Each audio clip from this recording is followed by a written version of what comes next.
पीले दांत वाली बहू। रंजना कभी ब्रश नहीं करती थी। उसे कितनी बार उसके माँ बाप ने डांटा, लेकिन उसका कोई असर उस पर होता ही नहीं था, जिस कारण से उसके दांत पीले पीले हो जाते हैं। शादी के बाद। अरे बहू, वैसे तो तुझ में कोई कमी नहीं है, पर तेरे दांत इतने पीले कैसे हैं बेटा? कैसे मतलब? कोई सर्जरी थोड़ी ना कराइए। वो तो क्या नाम, मैं ब्रश नहीं करती थी तो पीले हो गए। अब क्या करूं? आप कहें तो लाल करवा लूं या फिर काले? यार ये क्या है, क्यों माँ से लड़ रही हो? लड़ रही हूँ? अरे मैं लड़ रही हूँ या ये बोल रही है कि दांत पीले हैं, पीले। अरे तपस्या थोड़ी ना की है इन्हें पीले करने के लिए। बकायदा ब्रश नहीं किया है 20 साल तक, तब जाकर। छी, कैसी बात कर रही हो? ये उस वक्त तो पीले नहीं थे जब हम लोग तुम्हें देखने आए थे। अरे तब साफ करवा लिया होगा डेंटिस्ट के पास जाकर। अब देखो कैसे पीले पीले लग रहे हैं। रंजना सास की तरफ गुस्से से देखती है। फिर शुरू हो गई पीले पीले पीले। अरे पीले तो तब भी थे जब मेरे हाथ का रसगुल्ला उड़ा उड़ा कर खा रही थी और बोल रही थी, लड़की नहीं गुणों का खजाना दे रहे भाई साहब आप। खैर, अब वो लोग करते भी तो क्या करते, पीले दांत वाली बहू पल्ले पड़ी थी तो झेलना तो था ही। एक दिन कीर्तन में रंजना गाना गा रही थी। अरे कमला बहन, माँ का द्वार है, यहाँ तो सब शुद्ध होकर आते हैं, फिर अपनी बहू को ब्रश भी नहीं करवाती तुम। दूर से पीले पीले दांत भक्ति में बाधा उत्पन्न कर रहे हैं। अरे कोई 2 साल के बच्चे थोड़ी ना लेकर आई हूँ मैं बहू बनाकर। अच्छी खासी लड़की है, अरे कैसे करवाऊं ब्रश? ये तो उसे खुद करना चाहिए ना। अब माँ बाप तो इसके जैसे तैसे निपटा दिए, ये नहीं सोचा कि सास कैसे संभालेगी। सास बहू को लेकर घर आ जाती है, लेकिन सोच लेती है कि अब इसे लेकर कहीं नहीं जाएगी। अगले रोज बहू कहती है, अरे क्या हो गया, मंदिर नहीं जाना क्या? कीर्तन का वक्त हो रहा है। मेरी मधुर वाणी से कान्हा जी जागते हैं और सोते हैं। आप तो जानती है ना उनकी भक्ति में कितना मन लगता है मेरा। वो क्या है ना, तबीयत ठीक नहीं लग रही है मेरी, आराम करूंगी मैं। तबीयत ठीक नहीं लग रही? अभी तो मिथुन के गाने पर नाच रही थी आप, और अब बोल रही है कि तबीयत ठीक नहीं लग रही। अरे भक्ति में मन लगा लो सासू माँ, ऊपर जाना है, क्या मुंह दिखाओगी आप? हाँ? सास को बहू की बात पर गुस्सा आ जाता है। मैं क्या मुंह दिखाऊंगी, इसकी चिंता तो ना कर, समझी? अपने मुंह की चिंता कर, जो ये पीले पीले दांत लेकर हर जगह पहुंच जाती है। पता है लोग कितना मजाक बनाते हैं। ना जी ना, मैं नहीं जाना कहीं तेरे साथ। तो ये बात है।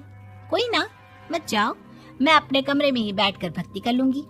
ऊपर वाला दांत थोड़ी ना देखता है, मन देखता है, भावना देखता है। और अरे बस बस, तू सब कुछ दिखा, बस ये सफेद चमकदार दांत ना दिखाना किसी को, है? जा यहाँ से। बहू को सास की बात का कोई फर्क नहीं पड़ता, वो तो जैसी थी वैसी ही रह जाती है। सुबह नहाकर किचन में खाना बनाना, फिर खाना खाना, कीर्तन भजन करना और सो जाना। एक दिन, माँ जी मैं सहेली के घर जा रही हूँ, शाम को लेट आऊंगी। हाँ हाँ, तो जाना, मैंने कौन सा तेरी आरती करनी है घर पर बैठकर। रंजना सहेली के घर जाती है, जहाँ वो पार्टी में जाने की तैयारी कर रही होती है। अरे शिखा, कहाँ जाने की तैयारी कर रही है? मैं गलत वक्त पर आ गई क्या? अरे नहीं यार, उल्टा सही वक्त पर आ गया। मैंने ये साड़ी और ज्वेलरी निकाली है यार, शाम को इनके ऑफिस की एक पार्टी में जाना है। बताना कैसा लग रहा है ये सब? नहीं यार, इस ड्रेस के साथ तो वो वाली ज्वेलरी अच्छी लगेगी। हाँ हाँ सही बोल रही है, मैंने ध्यान ही नहीं दिया। वैसे तो हमेशा से मस्त फैशन सेंस रखती है। तो बड़ा जाती होगी ना पति के साथ पार्टी में। रंजना कुछ नहीं बोलती, बस सोचती है कि यार काश ये बात सही हो जाती। पर मैं क्यों नहीं जाती पार्टी में? क्या इन लोगों की कोई पार्टी होती नहीं होगी? रंजना घर आती है और रात में पति से सवाल करती है, एक बात बताइए, आप मुझे किसी पार्टी में क्यों नहीं ले जाते? क्या आपके यहाँ ऑफिस में पार्टी नहीं होती? पति बेचारा क्या कहता कि दांत पीले हैं तुम्हारे इसलिए।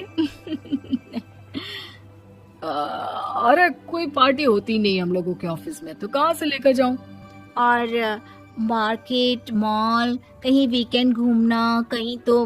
अरे यार, सारे हफ्ते में एक छुट्टी मिलती है, तो सोचता हूँ कि आराम ही कर लूं। क्यों?